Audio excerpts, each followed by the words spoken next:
नमस्कार, जय हिंद दोस्तों। आपका अपने YouTube चैनल मिशन बीपीएससी में बहुत बहुत स्वागत है। दोस्तों, जैसा कि आप लोगों को पता होगा, बीपीएससी एईडीओ की न्यू वैकेंसी आई है, जिसमें बात करें तो टोटल नंबर ऑफ पोस्ट जो है वो 935 है और इसकी एग्ज़ाम डेट भी अनाउंस हो चुकी है, जो कि 14 अप्रैल से स्टार्ट हो रही है। इसी के संबंध में एडुटेरिया के द्वारा जो एईडीओ का 2.0 फुल टेस्ट होने वाला है, उसी का आज के सेशन में डिस्कशन करवाने वाले हैं। ये जो है वो एईडीओ का सेकेंड टेस्ट होने वाला है। इससे पहले पहला टेस्ट जो है वो हो चुका है। एईडीओ का 1.0 जो है वो हो चुका है। ये 2.0 का टेस्ट नंबर 1 है। अगर आपको इसका पीडीएफ चाहिए तो आप हमारे टेलीग्राम लिंक से जुड़ सकते हैं। टेलीग्राम का लिंक जो है वो इस वीडियो के डिस्क्रिप्शन में है, वहाँ से जाके आप टेलीग्राम ज्वाइन कर ले, आपको पीडीएफ प्रोवाइड करवा दिया जाएगा। तो चलिए आज का सेशन स्टार्ट करते हैं।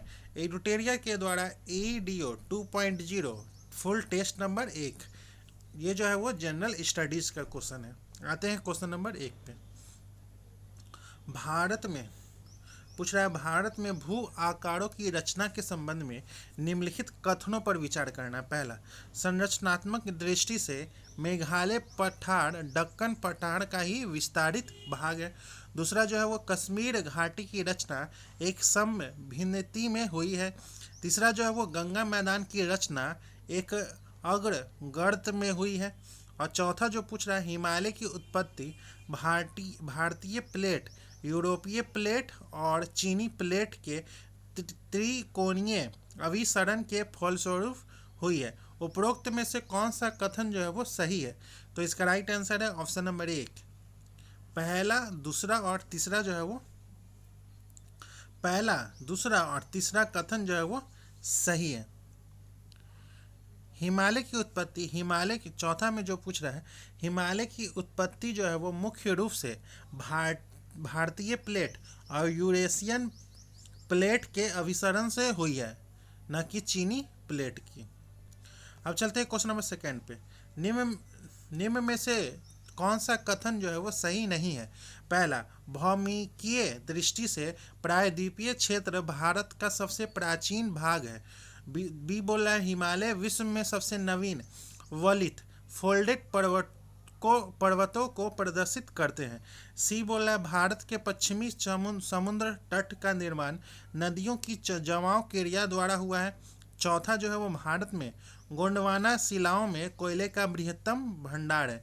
इसमें से कौन सा सही नहीं है? कौन सा सही नहीं है? तो ऑप्शन नंबर सी, भारत के पश्चिमी समुद्र तट का निर्माण नदियों की जमाव क्रिया द्वारा हुआ है, ये जो है वो सही नहीं है। भौमिक अब चलते हैं।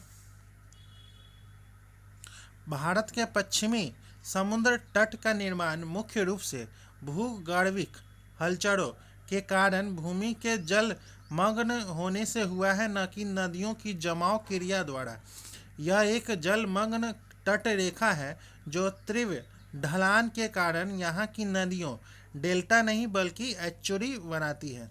अब चलते हैं क्वेश्चन नंबर 3 पे। अरुणाचल प्रदेश से सदिया असम में प्रवेश करने के बाद ब्रह्मपुत्र नदी को किस स्थानीय नाम से जाना जाता है? किस स्थानीय नाम से जाना जाता है? तो ऑप्शन नंबर ए जो है वो दिहांग नाम से जाना जाता है। अरुणाचल प्रदेश से सदिया असम में प्रवेश करने के बाद ब्रह्मपुत्र नदी को इसके स्थानीय नाम दिहांग के नाम से जाना जाता है। जब दिहांग दिवांग और लोहित नदियों से मिलती है, तब यह ब्रह्मपुत्र के रूप में जानी जाती है। अब चलते हैं क्वेश्चन नंबर 4। नीचे 2 वक्तव्य दिए गए हैं, उसमें से चुनना है। उसमें कथन और दूसरे कारण कहा गया है, निम्नलिखित पर विचार करिए। कथन 1, गंगा जो है वो बहुत ही प्रदूषित नदी है। कारण जो है वो, जो नदी जितनी पवित्र होती है वह उतनी ही अधिक प्रदूषित होती है। नीचे दिए गए कुछ से सही उत्तर का चयन करना है। तो इसका राइट आंसर है ऑप्शन नंबर सी जो है वो ए सही है, परंतु आर जो है वो गलत है। ए कथन सही है, परंतु कारण जो है वो गलत है। गंगा नदी का अत्यधिक प्रदूषित होना एक गंभीर पर्यावरणीय और सार्वजनिक स्वास्थ्य चिंता है, जो मुख्य रूप से अनियंत्रित औद्योगिक कचरे, शहरों के अनुपचारित सीवेज और धार्मिक गतिविधियों के कारण है। 2005 में इसे भारत की सबसे प्रदूषित नदियों में से एक माना गया है, जिसके कारण इसका पानी जो है वो स्नान और पीने योग्य नहीं रह गया है। अब चलते हैं क्वेश्चन नंबर 5 पे। झारखंड में स्थित प्रसिद्ध तिलैया और मैथन बांधों का संबंध दामोदर की उस सहायक नदी से है जिसे दामोदर घाटी परियोजना का आधार स्तंभ माना गया है। उस नदी की पहचान करना, वो कौन सी नदी है? तो ऑप्शन नंबर बी जो है वो बड़ाकर नदी है, बड़ाकर नदी। अब चलते हैं क्वेश्चन नंबर 6 पे। भारतीय मानसून की प्रमुख विशेषता मौसमी विस्थापन है, जिसका कारण जो है वो ऑप्शन नंबर ए जो है वो स्थल और समुद्र का विभेदी तापन है। ऑप्शन नंबर ए जो है इसका राइट आंसर है। अब चलते हैं क्वेश्चन नंबर 7 पे। पर्याप्त मानसूनी वर्षा के बावजूद भारत को प्यासी धरती का देश समझा जाता है। इसका प्रमुख कारण जो है वो क्या है? क्या है? तो ऑप्शन नंबर ए जो है वो वर्षा के पानी का तेजी से बह जाना। ऑप्शन नंबर ए जो है वो वर्षा के पानी का तेजी से बह जाना। अब चलते हैं क्वेश्चन नंबर 8 पे। भारत के पूर्वी तट पर पश्चिमी तट की तुलना में अधिक चक्रवात क्यों आते हैं? सबसे सटीक भौगोलिक कारण का चयन करना है। सबसे सटीक जो है वो भौगोलिक कारण का चयन करना है। तो ऑप्शन नंबर सी जो है वो खाड़ी की शंक्वाकार बनावट चक्रवातों को उत्तर पश्चिमी तटों की ओर केंद्रित कर देती है। ऑप्शन नंबर सी जो है इसका राइट आंसर है। अब चलते हैं क्वेश्चन नंबर 9 पे। कथन और कारण। कथन 1, हिमालय में भूस्खलन की आवृत्ति में वृद्धि हुई है। कारण जो है वो हाल के वर्षों में हिमालय में बड़े पैमाने पर खनन कार्य हुए हैं। तो इसका राइट आंसर है ऑप्शन नंबर ए और आर दोनों सही है और आर ए की सही व्याख्या करता है। अब चलते हैं क्वेश्चन नंबर 10 पे। कथन और कारण। पश्चिमी तट की तुलना में पूर्वी तट जो है वो चक्रवातों द्वारा अधिक प्रभावित होते हैं और कारण जो है वो भारत का पूर्वी तट उत्तर पूर्वी व्यापारिक हवाओं की अस्थायी मेखला में पड़ता है। उपरोक्त में से के संदर्भ में निम्न में से कौन सा सही है? तो ऑप्शन नंबर सी एस सही है, परंतु आर जो है वो गलत है, क्योंकि भारत का पूर्वी तट जो है वो मुख्यतः उत्तर पूर्वी मानसून अक्टूबर दिसंबर के प्रभाव में आता है, न कि वर्ष भर सक्रिय उत्तर पूर्वी व्यापारिक हवाओं की अस्थायी मेखला में। अब चलते हैं क्वेश्चन नंबर 11। प्राणी कोशिकाओं और पादप कोशिकाओं के बारे में निम्नलिखित में से कौन सा कथन सही है? प्राणी कोशिकाओं और पादप कोशिकाओं के बारे में इनमें से कौन सा कथन जो है वो सही है? तो ऑप्शन नंबर बी, प्राणी कोशिकाओं में केवल कोशिका झिल्ली होती है जबकि कोशिका भित्ति नहीं, लेकिन पादप कोशिकाओं में दोनों होती है। ऑप्शन नंबर बी जो है इसका राइट आंसर है। अब चलते हैं क्वेश्चन नंबर 12। ध्वनि और प्रकाश तरंगे जो है वो ध्वनि और प्रकाश तरंगे क्या होती हैं? तो वायु में क्रमशः अनुदैर्ध्य और अनुप्रस्थ दोनों होती है। ऑप्शन नंबर ए जो है इसका राइट आंसर है। अब चलते हैं क्वेश्चन नंबर 13 पे। नीचे दी गई अभिक्रिया के संबंध में कौन सा कथन सही है? CaO प्लस H2O CaOH का होल पावर 2 प्लस ऊष्मा है। तो इस नीचे दिए गए कूट का प्रयोग करके सही उत्तर का चयन करना है। इसमें से कौन सा सही है? तो ऑप्शन नंबर बी केवल दूसरा और चौथा। बुझे चूने के घोल का प्रयोग दीवारों की पुताई के लिए किया जाता है। ऑप्शन दूसरा जो है वो और चौथा। कैल्शियम हाइड्रोक्साइड बुझा चूना नाम से ज्ञात एक अकार्बनिक यौगिक है। ऑप्शन नंबर बी जो है इसका राइट आंसर है। अब चलते हैं क्वेश्चन नंबर 14 पे। निम्नलिखित कथनों पर में से कौन सा सही है? स्टार्च और ग्लाइकोजेन दोनों ग्लूकोज से बनते हैं। स्टार्च और ग्लाइकोजेन दोनों ग्लूकोज से बनते हैं, तथापि ग्लाइकोजन प्राणी कोशिकाओं से बनता है, किंतु स्टार्च जो है वो पादप कोशिकाओं में बनता है। ऑप्शन नंबर बी जो है इसका राइट आंसर है। अब चलते हैं क्वेश्चन नंबर 15 पे। चुंबकत्व का अनुचुंबकीय सिद्धांत निम्न में से किसके द्वारा प्रदर्शित होता है? तो ऑप्शन नंबर डी जो है वो प्लैटिनम मुख्य रूप से अनुचुंबकीय सिद्धांत प्रदर्शित होता है। प्लैटिनम जो है वो एक अनुचुंबकीय पदार्थ है जो चुंबकीय क्षेत्र द्वारा दुर्बल रूप से आकर्षित होता है, जबकि लोहा निकेल लौह चुंबकीय पदार्थ है, वही पारा जो है वो एक प्रति चुंबकीय पदार्थ है। अब चलते हैं क्वेश्चन नंबर 16 पे। निम्नलिखित कथनों पर विचार करना है, कथन और कारण। कथन एक, अभिकथन। एक गिलास पानी में नमक का घोल समरस होता है। कारण जो है वो पूरे हिस्से में विभिन्न संगठित वाला घोल जो है वो समरस होता है। नीचे दिए गए कुट से सही उत्तर का चयन करना है। तो ऑप्शन नंबर बी जो है वो ए सही है, परंतु आर जो है वो गलत है, क्योंकि एक घोल जिसमें पूरे हिस्से में विभिन्न संगठन होता है उसमें उसे विसमांगी मिश्रण कहा जाता है, न कि समरस समांगी घोल कहा जाता है। अब चलते हैं क्वेश्चन नंबर 17 पे। उत्कृष्ट धातुओं के संदर्भ में निम्नलिखित कथनों पर विचार करना है। पहला, उत्कृष्ट धातुएं प्रकृति में शुद्ध रूप में प्राप्त होती है। यूरेनियम एवं सीसा उत्कृष्ट धातु के उदाहरण है। उपरोक्त में से कौन सा कथन जो है वो सही है? कौन सा कथन सही है? तो ऑप्शन नंबर ए, केवल पहला जो है वो कथन सही है। उत्कृष्ट धातुएं वे धातुएं हैं जो नम हवा के संपर्क में आने पर संचारित और ऑक्सीकृत नहीं होती है। वे प्रकृति में बहुत कम प्रतिक्रियाशील होती है। अब चलते हैं क्वेश्चन नंबर 18 पे। प्रकाश संश्लेषण की प्रक्रिया के बारे में निम्नलिखित में से कौन सा कथन सही है? प्रकाश संश्लेषण की क्रिया के बारे में तो ऑप्शन नंबर डी जो है वो क्लोरोफिल प्रकाश ऊर्जा को अवशोषित करता है, जिससे जल अणुओं का विभाजन होता है एवं प्राप्त ऊर्जा वाहकों द्वारा कार्बन डाइऑक्साइड का अपचयन होता है। ऑप्शन नंबर डी जो है इसका राइट आंसर है। अब चलते हैं क्वेश्चन नंबर 19 पे। निम्नलिखित कथनों पर विचार करना, अभिकथन और कारण। एक पूर्णतः घर्षणहीन पृष्ठ पर खड़ा एक व्यक्ति सीटी बजाने से अपने को गति में ला सकता है। कारण जो है वो यदि किसी तंत्र पर कोई बाह्य बल क्रियाशील नहीं है तो इसका संवेग जो है वो परिवर्तित नहीं हो सकता है। नीचे दिए गए कूट का उपयोग करके सही उत्तर का चयन करना है। इसमें से कौन सा सही उत्तर है? तो ऑप्शन नंबर डी जो है वो ए गलत है, परंतु आर जो है वो सही है। अब चलते हैं क्वेश्चन नंबर 20 पे। जल के गुण धर्मों के संबंध में निम्नलिखित कथनों पर विचार करना है। पहला, जल आयनिक यौगिक का श्रेष्ठ विलायक है, लेकिन सहसंयोजक यौगिक का अल्प विलायक है। जल सहसंयोजक यौगिक का श्रेष्ठ विलायक है, लेकिन आयनिक यौगिक का अल्प विलायक है। और तीसरा जो है वो जल का घनत्व अधिकतम 277 के का तापमान पर होता है। उपरोक्त ऊपर दिए गए कथनों में से कौन सा कथन सही है? तो ऑप्शन नंबर ए, केवल पहला और तीसरा कथन जो है वो सही है। अब चलते हैं क्वेश्चन नंबर 21, अभिकथन और कारण। कवक जो है वो मूल संघुनन परजीविता का एक उदाहरण है। यह एक पौधों की जड़ और एक कवक के बीच एक प्रकार का संगुणन है। नीचे दिए गए कुछ से सही उत्तर का चयन करना है।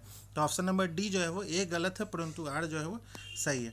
अब चलते हैं क्वेश्चन नंबर 22। ट्रांसफार्मर एक प्रकार का उपकरण है जो क्या करता है? शक्ति को बढ़ा सकता है, वोल्टा को बढ़ा सकता है, वोल्टा को घटा सकता है, धारा और वोल्टा को माप सकता है। नीचे दिए गए कुट का उपयोग करके सही उत्तर का चयन करना है। तो ऑप्शन नंबर सी जो है इसका राइट आंसर है। अब चलते हैं क्वेश्चन नंबर 23। निम्नलिखित कथनों पर विचार करें, कथन और कारण। उच्चतर तापमानों पर रासायनिक अभिक्रिया तीव्रतर हो जाती है। कारण जो है वो उच्चतर तापमानों पर आणविक गति और द्रुत हो जाती है। उपयुक्त के संदर्भ में निम्नलिखित में से कौन सा कथन सही है? तो ऑप्शन नंबर ए जो है इसका राइट आंसर है। अब चलते हैं क्वेश्चन नंबर 24। निम्नलिखित जंतुओं पर विचार करना है। समुद्री गाय, समुद्री घोड़ा और समुद्री सिंह उपरोक्त में से कौन सा स्तनधारी है? तो ऑप्शन नंबर बी जो है वो पहला और तीसरा, समुद्री गाय और समुद्री सिंह जो है वो स्तनधारी है, जबकि समुद्री घोड़ा जो है वो यह मछलियां हैं, स्तनधारी नहीं है। यह गल फड़ों के माध्यम से सांस लेती है और अंडे देती है। अब चलते हैं क्वेश्चन नंबर 25। एक मनुष्य द्वारा भूमि पर लगाया गया दबाव सबसे अधिक कब होता है? सबसे अधिक जो है वो कब होता है? जब वह एक पैर की पांडांगुली पैर की उंगलियों पर खड़ा होता है। ऑप्शन नंबर बी जो है इसका राइट आंसर है। अब चलते हैं क्वेश्चन नंबर 26। कथन और कारण। रासायनिक तत्वों की आवर्त सारणी में इलेक्ट्रॉन बंधुता किसी एक वर्ग में सदैव ऊपर से नीचे की ओर बढ़ती है। कारण जो है वो किसी एक वर्ग में परमाणुीय त्रिज्याएं समानतः ऊपर से नीचे की ओर बढ़ती है। उपरोक्त के संदर्भ में निम्नलिखित में से कौन सा कथन सही है? तो ऑप्शन नंबर डी ए गलत है, परंतु आर जो है वो सही है। अब चलते हैं क्वेश्चन नंबर 27। एम्फीबिया बताता है, एम्फीबिया जो है वो क्या बताता है? तो जल एवं स्थल दोनों पर ही रह सकने वाले पशुओं को। ऑप्शन नंबर डी जो है इसका राइट आंसर है। एम्फीबिया शब्द जो है वो ग्रीक भाषा के एम्फी दोनों और बायोस जीवन शब्दों से मिलकर बना है, जिसका शाब्दिक अर्थ जो होता है वो दोनों प्रकार के जीवन। इस वर्ग के जंतु जैसे मेढक आदि अपने जीवन चक्र का कुछ हिस्सा पानी में जबकि बाकी हिस्सा जमीन पर बिताते हैं, इसलिए उन पशुओं को बताता है जो जल और स्थल दोनों में रह सकते हैं। अब चलते हैं क्वेश्चन नंबर 28। कथन और कारण। तापमान कथन।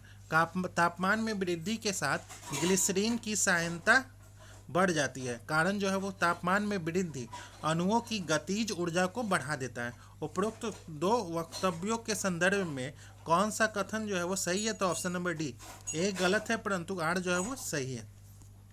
अब चलते हैं क्वेश्चन नंबर 29। निम्नलिखित अम्लों में से किस अम्ल का उपयोग कार बैक्टीरियो में किया जाता है? किस अम्ल का उपयोग किया जाता है? तो ऑप्शन नंबर सी जो है वो सल्फ्यूरिक अम्ल का उपयोग किया जाता है। अब चलते हैं क्वेश्चन नंबर 30। कथन और कारण। कथन 1। मानव शरीर में यकृत वसा के पाचन में महत्वपूर्ण भूमिका निभाता है। कारण जो है वो यकृत दो महत्वपूर्ण वसा पाचक एंजाइम उत्पन्न करता है। नीचे दिए गए कोड से सही उत्तर का चयन करना है। तो ऑप्शन नंबर सी जो है वो ए सही है, परंतु आर जो है वो गलत है, क्योंकि यकृत जो है वो कोई वसा पाचक एंजाइम उत्पन्न नहीं करता है। पीत में एंजाइम नहीं होते हैं। वसा पाचक एंजाइम जैसे लाइपेज मुख्य रूप से अग्नाशय द्वारा स्रावित होते हैं। अब चलते हैं क्वेश्चन नंबर 31। कथन और कारण। निम्नलिखित कथनों पर विचार करें। कथन और कारण। 1859 का नीर विद्रोह केवल किसानों का एक स्वतः स्फूर्त आंदोलन नहीं था, बल्कि इसे समाज के अन्य वर्गों का भी समर्थन प्राप्त था। कारण जो है वो बंगाल के बुद्धिजीवियों ने लेखों और जनसभाओं के माध्यम से किसानों के शोषण को उजागर किया और उनके कानूनी अधिकारों का समर्थन किया। नीचे दिए गए कूट का उपयोग करके सही उत्तर का चयन करना है। तो ऑप्शन नंबर ए और आर दोनों सही है और आर ए की सही व्याख्या करता है। अब चलते हैं क्वेश्चन नंबर 32।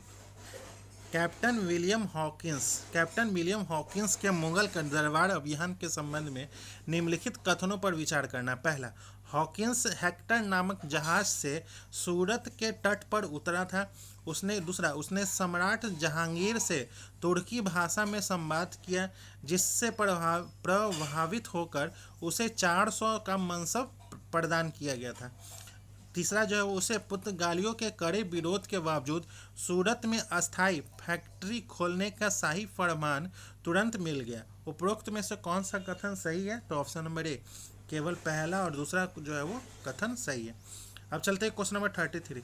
भारतीय इतिहास का निर्णायक लड़ाइयों के संबंध में निम्नलिखित कथनों का विश्लेषण करना। पहला, मध्यकालीन भारत के दौरान पानीपत के तृतीय संघर्ष में दुरानी साम्राज्य ने लोधी वंश के अंतिम शासक को शिकस्त दी थी।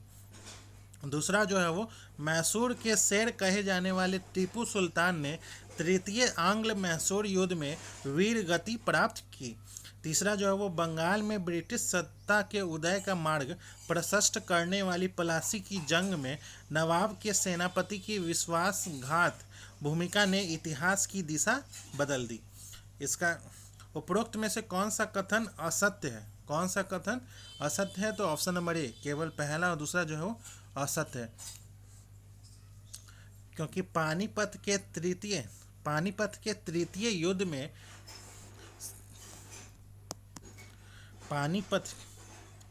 पानीपत के तृतीय युद्ध में, जो कि 1761 में दुरानी साम्राज्य अहमद शाह अब्दाली ने मराठों को हराया था, न कि लोधी वंश के अंतिम शासक को।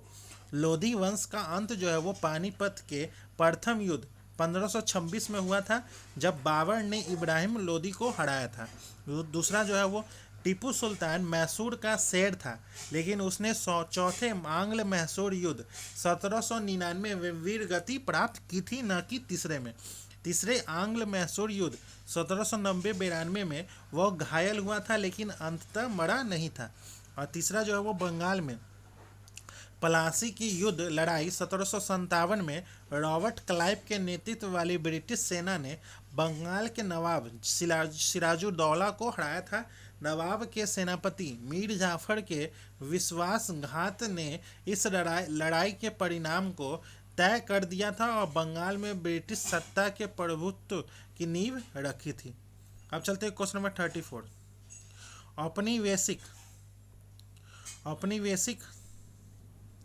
औपनिवेशिक भारत की भू राजस्व और राजनीतिक व्यवस्था के संदर्भ में निम्नलिखित में से कौन सा विवरण प्रामाणिक है? कौन सा विवरण जो है वो प्रामाणिक है? और पहला, 1857 के विद्रोह के दौरान एक बड़े प्रभावशाली वर्ग के रूप में जमींदारों ने अपने हितों की रक्षा के लिए ब्रिटिश सत्ता का पक्ष लिया। दूसरा जो है वो 1784 के पिट्स इंडिया एक्ट ने पहली बार औपचारिक रूप से स्वीकार किया कि जमींदार ही भूमि के वास्तविक स्वामी और लगान संग्रह करता है।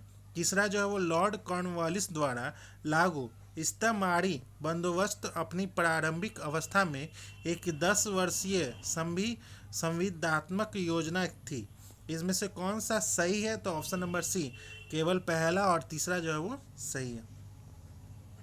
अब चलते हैं क्वेश्चन नंबर 35। ब्रिटिश कालीन भारत में किस कानूनी प्रावधान ने ईसाई मिशनरियों के लिए भारत के द्वार जो है वो खोल दिए, जिससे आगे चलकर जनजातीय क्षेत्रों और समाज के वंचित वर्गों में सांस्कृतिक और धार्मिक परिवर्तन का मार्ग जो है वो प्रशस्त हुआ? कौन सा अधिनियम था? तो इसका राइट आंसर है ऑप्शन नंबर बी, जो है वो 1813 का चार्टर अधिनियम। अब चलते हैं क्वेश्चन नंबर 36। 1857 के स्वतंत्रता संग्राम के दौरान उस विद्रोही प्रकाश स्तंभ की पहचान कीजिए जिसे पकड़ने के लिए ब्रिटिश सरकार ने 50,000 का इनाम घोषित किया था। तो ऑप्शन नंबर बी जो है मौलवी अहमदुल्ला शाह। 1857 के विद्रोह के दौरान विद्रोह का प्रकाश स्तंभ जो है वो शब्द मौलवी अहमद अल्लाह शाह को संदर्भित किया जाता है। अब चलते हैं क्वेश्चन नंबर 37। निम्नलिखित में से कौन सा कथन जो है वो सही है? कौन सा कथन सही है? तो खासी विद्रोह 1829 से 33 का नेतृत्व जो है वो तीरथ सिंह ने किया था। रामोसी विद्रोह का नेतृत्व जो है वो पश्चिमी घाट महाराष्ट्र में चित्तूर सिंह के द्वारा किया गया था। और सी जो है वो रंफा विद्रोह 1922 से 24 अल्लूरी सीताराम राजू के नेतृत्व में लड़ा गया था, जो गैर आदिवासी नेता है। ऑप्शन नंबर डी जो है उपरोक्त में सभी जो है वो सही है। ऑप्शन नंबर डी जो है इसका राइट आंसर है। अब चलते हैं क्वेश्चन नंबर 38। आर्य समाज के संदर्भ में निम्नलिखित कथनों पर विचार करना। पहला, 1877 में आर्य समाज का मुख्यालय लाहौर में स्थापित किया गया था। दूसरा जो है वो इसका मुख्य उद्देश्य वैदिक धर्म को पुनः शुद्ध रूप में स्थापित करना और भारत को सामाजिक, धार्मिक और राजनीतिक रूप से एक सूत्र में बांधना था। तीसरा जो है वो आर्य समाज ने वेदों पुराणों के प्रामाणिकता को अस्वीकार किया था। चौथा जो है वो आर्य समाज ने वर्ण व्यवस्था के आधार का समर्थन किया था। उपरोक्त में से कौन सा कथन जो है वो सही है? तो ऑप्शन नंबर सी, पहला, दूसरा और चौथा कथन जो है वो सही है। अब चलते हैं क्वेश्चन नंबर 39। निम्नलिखित युग्मों में से कौन सा सुमेलित है? निम्नलिखित युग्मों में से कौन सा सुमेलित है? तो इसमें से कौन सा सुमेलित है? तो ऑप्शन नंबर ए, राजा राम मोहन राय जो है वो ब्रह्म समाज, स्वामी दयानंद सरस्वती जो है वो आर्य समाज, स्वामी विवेकानंद जो है वो रामकृष्ण मिशन, महादेव गोविंद रानाडे जो है वो थियोसोफिकल सोसाइटी। तो ऑप्शन नंबर डी जो है वो महादेव गोविंद रानाडे जो है वो थियोसोफिकल सोसाइटी, ये जो है वो गलत है। इसका राइट आंसर है महादेव गोविंद रानाडे ने थियोसोफिकल सोसाइटी की स्थापना नहीं की थी। इसकी स्थापना 1875 में न्यूयॉर्क में हेलेना ब्लावस्की और कर्नल हेनरी ऑलकॉट ने की थी। अब चलते हैं क्वेश्चन नंबर 40। वर्ष 1944 की सार्जेंट रिपोर्ट के अनुसार प्राथमिक स्तर पर किस आयु वर्ग के बच्चों के लिए पूर्णतः निःशुल्क और सार्वभौमिक शिक्षा का प्रस्ताव रखा गया था? तो इसका right answer option number B जो है वो 6 से 11 वर्ष के बच्चों के लिए। अब चलते हैं क्वेश्चन नंबर 41। वुड डिस्पेक्स के बारे में निम्नलिखित में से कौन सा कथन सही है? पहला, सहायता अनुदान व्यवस्था ग्रांट्स इन एड शुरू की गई थी। विश्वविद्यालय की स्थापना की सिफारिश की गई थी। शिक्षा के सभी स्तरों पर शिक्षण माध्यम के रूप में अंग्रेजी की सिफारिश की गई थी। नीचे दिए गए कुट का प्रयोग करके सही उत्तर का चयन करना है। तो इसका राइट आंसर है ऑप्शन नंबर ए, पहला और दूसरा जो है वो सही है। अब चलते हैं क्वेश्चन नंबर 42। सुभाष चंद्र बोस ने निम्नलिखित में से किस देश में आज़ाद हिंद रेडियो शुरू किया था? किस देश में शुरू किए थे? तो ऑप्शन नंबर सी जो है वो जर्मनी में शुरू किए थे। अब चलते हैं क्वेश्चन नंबर 43। अकबर के सैन्य अभियानों से संबंधित कौन सा कथन जो है वो सही नहीं है? कौन सा कथन सही नहीं है? तो ऑप्शन नंबर सी जो है वो गुजरात का द्वितीय अभियान जो है वो 1575 को, ये जो है वो सही नहीं है, क्योंकि गुजरात का द्वितीय अभियान जो है वो सितंबर 1572 में अकबर ने गुजरात अभियान आरंभ किया था, जहां मुजफ्फर खां तृतीय शासक था। 26 फरवरी 1573 तक उसने सूरत, अहमदाबाद और कैम्बे जीत लिए थे। मिर्जा अजीज कोका का गवर्नर बनाकर लौटा, पर विद्रोह की सूचना पर पुनः गुजरात जाकर 2 सितंबर 1573 को उसे कुचल दिया। अब चलते हैं क्वेश्चन नंबर 44। मुगल शासक जहांदार शाह ने अजमेर के किस राजा को मिर्जा राजा सवाई की उपाधि प्रदान की थी? अजमेर के किस राजा को किया था? तो राजा जय सिंह को। ऑप्शन नंबर सी जो है वह राजा जय सिंह। अब चलते हैं क्वेश्चन नंबर 45। मुगल सम्राट औरंगजेब ने किस वर्ष मारवाड़ अभियान के दौरान हिंदुओं पर पुनः जजिया कर आरोपित करने का निर्णय लिया था? किस वर्ष? तो ऑप्शन नंबर डी जो है वो 1669 को। अब चलते हैं क्वेश्चन नंबर 46। निम्नलिखित में से किस ऐतिहासिक स्रोत से हमें राजन की शक्तियों, कबीलाई युद्धों और वैदिक कालीन राजनीतिक संगठनों के क्रमिक विकास का ज्ञान प्राप्त होता है? तो इसका राइट आंसर है ऑप्शन नंबर सी जो है, ऑप्शन नंबर बी जो है वो ऋग्वेद से।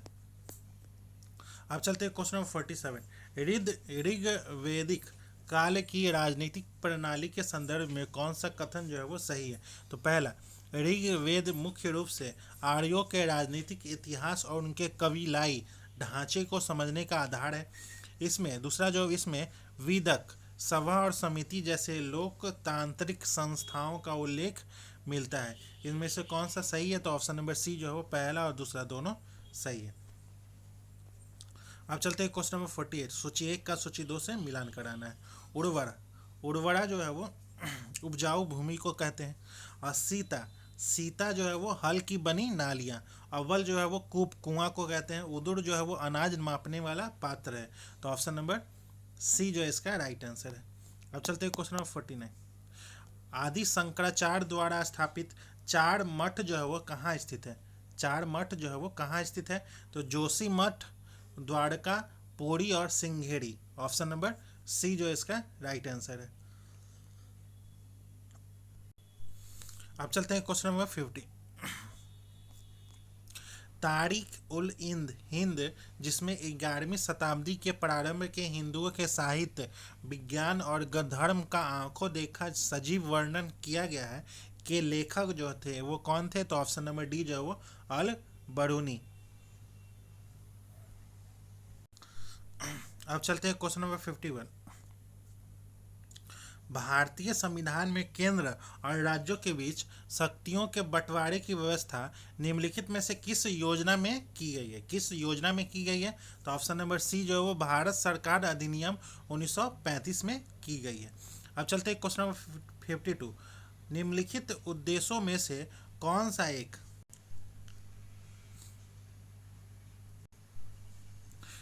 क्वेश्चन नंबर 52, निम्नलिखित उद्देश्यों में से कौन सा एक भारत के संविधान की उद्देशिका में सन्निविष्ट नहीं है? कौन सा सन्निविष्ट नहीं है? तो ऑप्शन नंबर बी जो है वो आर्थिक स्वतंत्रता, ऑप्शन नंबर बी जो है इसका राइट आंसर है। अब चलते हैं क्वेश्चन नंबर 53, भारत में मताधिकार और निर्वाचित होने का अधिकार जो है वो क्या है? तो संवैधानिक अधिकार है, ऑप्शन नंबर सी जो इसका राइट आंसर है। अब चलते हैं क्वेश्चन नंबर 54, स्थानीय स्वशासन की सर्वोत्तम व्याख्या की जा सकती है?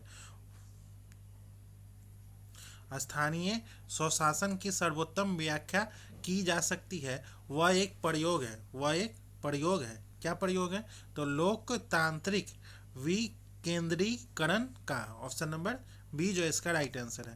अब चलते हैं क्वेश्चन नंबर 55, भारत के संविधान का कौन सा अनुच्छेद अपनी पसंद के व्यक्ति से विवाह करने के किसी व्यक्ति के अधिकार को संरक्षण देता है? तो इसका राइट आंसर है ऑप्शन नंबर बी जो है वो अनुच्छेद 21। अब चलते हैं क्वेश्चन नंबर 56, भारत के संविधान की किस अनुसूची के अधीन जनजातीय भूमि का खनन के लिए निजी पक्षकारों को अंतरम अकृत और शून्य घोषित किया जा सकता है? तो ऑप्शन नंबर बी जो है वो 5वीं अनुसूची। अब चलते हैं क्वेश्चन नंबर 57, निम्न में से कौन सी समिति में केवल निचले सदन के सदस्य होते हैं? कौन सी समिति में होते हैं? तो ऑप्शन नंबर डी जो प्राक्कलन समिति में होते हैं। अब चलते हैं क्वेश्चन नंबर 58, अखिल भारतीय सेवा के सदस्यों की सेवा शर्तों का निर्धारण कौन करता है? तो ऑप्शन नंबर सी जो है वो भारतीय संसद करती है। अब चलते हैं क्वेश्चन नंबर 59, राज्य के राज्यपाल से संबंधित निम्नलिखित में से कौन से कथन सही है? पहला, राज्य की कार्यकारी शक्ति राज्यपाल को प्राप्त होती है। दूसरा, उसे 35 वर्ष की आयु से कम आयु का नहीं होना चाहिए। वह राष्ट्रपति की सहमति से ही पद पर बना रह सकता है। राज्यपाल को पद च्युत करने के आधार का उल्लेख संविधान में किया गया है। तो इसमें से कौन सा सही है? तो ऑप्शन नंबर बी जो है वो पहला, दूसरा और तीसरा तीनों सही है। अब चलते हैं क्वेश्चन नंबर 60, नियंत्रक एवं महालेखा परीक्षक के संबंध में निम्नलिखित में से कौन सा कथन सही है? तो पहला, वह केवल संसद के प्रति उत्तरदायी होता है। दूसरा, वह किसी कर की निवल प्राप्तियों को प्रमाणित करता है। तीसरा, वह राज्य सरकारों के लेखाओं का संकलन और अनुरक्षण करता है। चौथा, भारत की संचित निधि से धन की निकासी पर उसका नियंत्रण होता है। तो ऑप्शन नंबर सी जो है इसका राइट आंसर है। अब चलते हैं क्वेश्चन नंबर 61, शुद्ध घरेलू उत्पाद प्राप्त किया जा सकता है। तो ऑप्शन नंबर सी जो है वो सकल घरेलू उत्पाद में मूल्य ह्रास घटाकर। अब चलते हैं क्वेश्चन नंबर 62, सैद्धांतिक रूप से यदि आर्थिक विकास की कल्पना की जाती है तो इनमें से किसे साधारणतः शामिल नहीं किया जाता है? इनमें किसे शामिल नहीं किया जाता है? तो ऑप्शन नंबर बी जो है वो विश्व बैंक से वित्तीय सहायता में वृद्धि से। अब चलते हैं क्वेश्चन नंबर 63, 12वीं पंचवर्षीय योजना का मुख्य उद्देश्य जो था वो क्या था? तो 12वीं पंचवर्षीय योजना का मुख्य उद्देश्य जो था वो ऑप्शन नंबर डी जो है वो त्रिवृत्तर धारणीय एवं और अधिक समावेशी विकास। अब चलते हैं क्वेश्चन नंबर 64, मुद्रास्फीति के विषय में असत्य कथन का चयन करना है।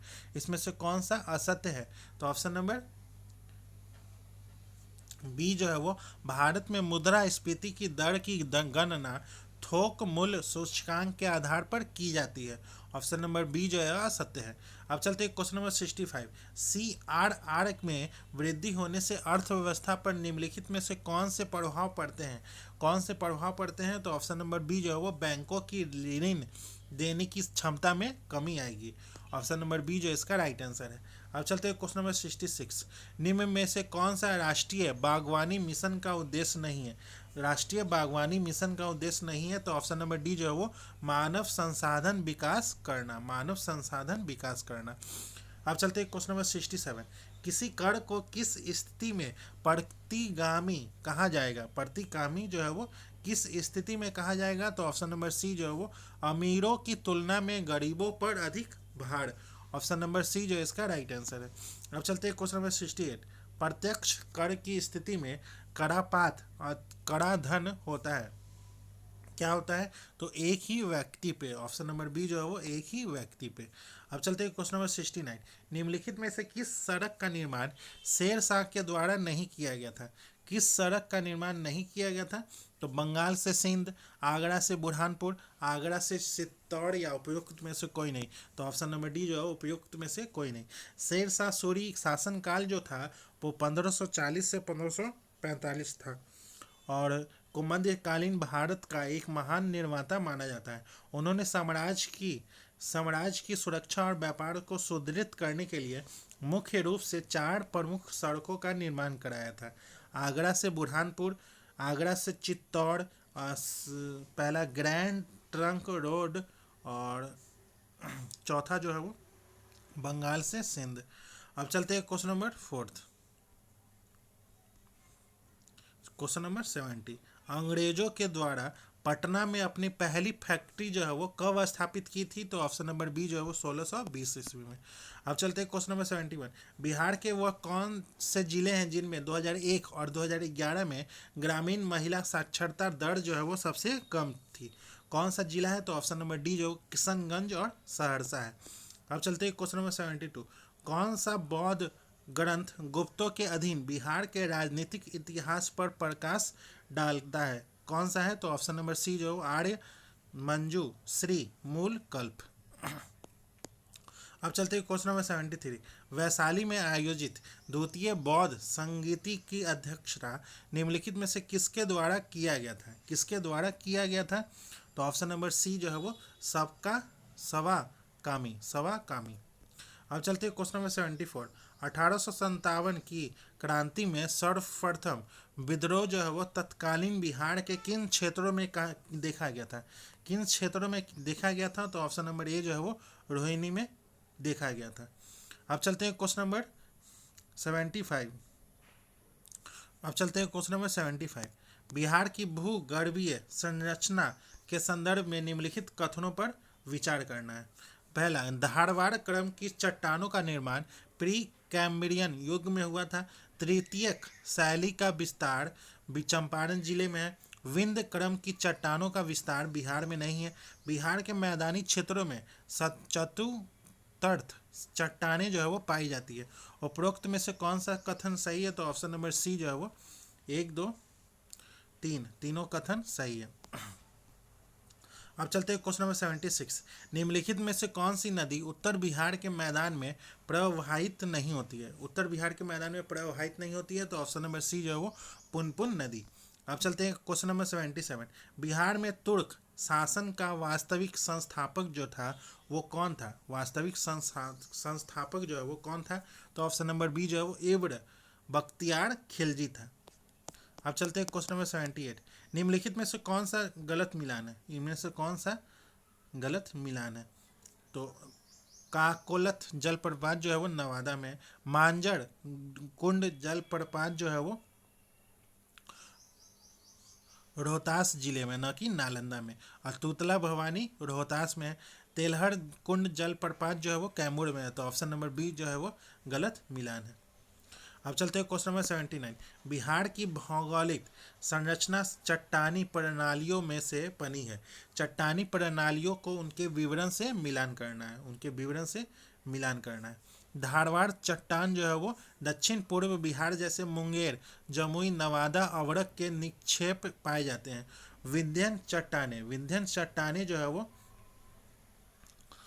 दक्षिण पश्चिम बिहार, कैमूर एवं सोन नदी घाटी, रोहतास। टर्सियरी चट्टान जो है वो बिहार के हिमालय तराई क्षेत्र में, मुख्यतः पश्चिमी चंपारण। क्वार्टरनली चट्टान जो है वो गंगा का मैदान। तो इसका राइट आंसर है ऑप्शन नंबर सी जो इसका राइट आंसर है। अब चलते हैं क्वेश्चन नंबर 80। बिहार का निम्नलिखित में से वह कौन सा जिला है जो नेपाल एवं पश्चिम बंगाल दोनों से साझा करता है, दोनों से साझा करता है। कौन सा जिला है? तो ऑप्शन नंबर ए जो है वो किशनगंज। बिहार का किशनगंज जो है वो एकमात्र जिला है जो नेपाल और पूर्व में पश्चिम बंगाल दोनों राज्यों से लगता है। अब चलते हैं क्वेश्चन नंबर 81। बिहार बजट 2026-27 3 फरवरी 2026 को पेश किया गया था, जिसका आकार जो है वो कितना था? तो 3,47,579.76 करोड़। ऑप्शन नंबर सी जो इसका राइट आंसर है। अब चलते हैं क्वेश्चन नंबर 82। आर्थिक सर्वेक्षण 2025-26 के अनुसार वित्त वर्ष 2026 के लिए अनुमानित वास्तविक जीडीपी वृद्धि दर जो थी वो कितनी थी? तो ऑप्शन नंबर ए जो है वो 7.4% थी। ऑप्शन नंबर ए जो इसका राइट आंसर है। अब चलते हैं क्वेश्चन नंबर 83। बिहार राज्य के गठन की डैश वर्ष गांठ मनाने के लिए 22 मार्च 2025 को बिहार दिवस मनाया गया था। तो ऑप्शन नंबर बी जो है वो 113वीं बिहार दिवस मनाया गया था। अब चलते हैं क्वेश्चन नंबर 84। Question number 84। खेलो इंडिया पैरा गेम्स 2025 का आयोजन 20 से 27 मार्च 2025 तक किस शहर में किया गया था? कौन से शहर में किया गया था? तो ऑप्शन नंबर सी जो है वो नई दिल्ली में। अब चलते हैं क्वेश्चन नंबर 85। फातिमा बॉस ने 74वां मिस यूनिवर्स का खिताब जीता है, वह किस देश का प्रतिनिधित्व कर रही थी? तो ऑप्शन नंबर ए जो है वो मैक्सिको का। अब चलते हैं क्वेश्चन नंबर 86। 10वें आईसीसी पुरुष 2020 विश्व कप 2026 में बांग्लादेश की जगह कौन से देश ने भाग लिया है? तो ऑप्शन नंबर ए जो है वो स्कॉटलैंड ने। अब चलते हैं क्वेश्चन नंबर 87। टाइफून बुआलोई ने निम्नलिखित में से किस देश में जान माल का भारी नुकसान और व्यापक विनाश किया है? किस देश में किया है? तो ऑप्शन नंबर ए जो है वो वियतनाम में। अब चलते हैं क्वेश्चन नंबर 88। अमेरिकी राष्ट्रपति डोनाल्ड ट्रंप ने बगराम एयरवेस पर फिर से कब्जा करने के लिए बोली लगाई है। यह एयरवेस निम्न में से किस देश से संबंधित है? तो ऑप्शन नंबर डी जो है वो अफगानिस्तान से संबंधित है। अब चलते हैं क्वेश्चन नंबर 89। सूची 1 का सूची 2 से मिलान कराना है। आईएमएफ का कार्यकारी निदेशक जो है वो उर्जित पटेल। थाईलैंड के प्रधानमंत्री जो है वो अनु 3 चारविलाकुल है। और फ्रांस के प्रधानमंत्री जो है वो सेबेस्टियन लेकुर्नी है। और एसीसी के अध्यक्ष जो है वो मोहसिन नकवी है। तो इसका राइट आंसर है ऑप्शन नंबर डी जो है इसका राइट आंसर है। अब चलते हैं क्वेश्चन नंबर 90। निम्नलिखित में से कौन associated chambers of commerce and industry of India के नए अध्यक्ष का पदभार ग्रहण किए हैं? कौन किए हैं? तो ऑप्शन नंबर सी जो है वो निर्मल मिंडा ने। ऑप्शन नंबर सी जो इसका राइट आंसर है। अब चलते हैं क्वेश्चन नंबर 91। निम्नलिखित में से किस संगठन ने ईरान की इस्लामिक रिवॉल्यूशनरी गार्ड कॉर्प्स को आतंकी संगठन घोषित किया है? किस देश ने? तो ऑप्शन नंबर ए जो है वो यूरोपीय यूनियन ने। अब चलते हैं क्वेश्चन नंबर 92। हाल ही में मुख्यमंत्री एती कोली द्वितीपात योजना किस राज्य में लॉन्च किया गया है? तो ऑप्शन नंबर सी जो है वो असम में। अब चलते हैं क्वेश्चन नंबर 93। भारतीय सेना के पहले सशस्त्र हेलीकॉप्टर रुद्र को उड़ाने वाली पहली महिला पायलट जो है वो कौन बनी है? तो ऑप्शन नंबर बी जो है वो हंसजा शर्मा। अब चलते हैं क्वेश्चन नंबर 94। भारत ने किस देश के जीवित जड़ पुलों को 2026-27 की यूनेस्को विश्व धरोहर सूची में शामिल करने के लिए नामित किया है? किस देश की? तो ऑप्शन नंबर ए जो है वो मेघालय की। अब चलते हैं क्वेश्चन नंबर 95। किस राज्य ने डॉक्टर BR अम्बेडकर की 135वीं जयंती के अवसर पर शून्य गरीबी मिशन शुरू किया है, जिसका उद्देश्य जो है वो प्रत्येक वंचित व्यक्ति को गरीबी रेखा से ऊपर उठाना है? किस देश ने? तो ऑप्शन नंबर डी जो है वो उत्तर प्रदेश ने। अब चलते हैं क्वेश्चन नंबर 96। हाल ही में किस राज्य ने 2026 को कृषि वर्ष के रूप में घोषित किया है? किस राज्य ने किया है? तो ऑप्शन नंबर ए जो है वो मध्य प्रदेश ने। अब चलते हैं क्वेश्चन नंबर 97।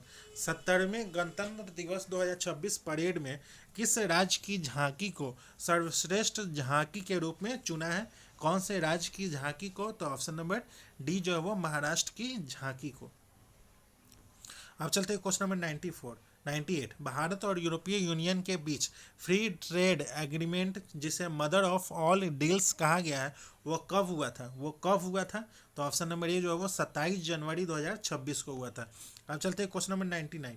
हाल ही में किसे स्कॉश पुरस्कार 2025 से सम्मानित किया गया है? किसे सम्मानित किया गया है? तो ऑप्शन नंबर सी जो है वो सी डॉट को, सी डॉट। अब चलते हैं क्वेश्चन नंबर 100। भारत द्वारा 18वें ब्रिक्स शिखर सम्मेलन 2026 की अध्यक्षता हेतु निम्न में से कौन सा थीम निर्धारित है?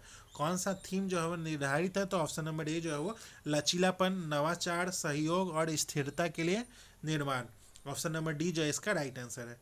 तो दोस्तों आज का सेशन यही समाप्त होता है, जिसमें हम लोगों ने एडुटेरिया के द्वारा जो बीपीएससी एईडीओ का 2.0 टेस्ट नंबर 1 था उसी का डिस्कशन किए हैं। अगर आपको इसका पीडीएफ चाहिए तो आप हमारे टेलीग्राम लिंक से जुड़ सकते हैं। टेलीग्राम का लिंक जो है वो इस वीडियो के डिस्क्रिप्शन में है, वहाँ से जाके आप टेलीग्राम ज्वाइन कर ले, आपको पीडीएफ प्रोवाइड करवा दिया जाएगा। तो चलिए मिलते हैं किसी और नेक्स्ट टेस्ट सीरीज के साथ, तब तक के लिए धन्यवाद।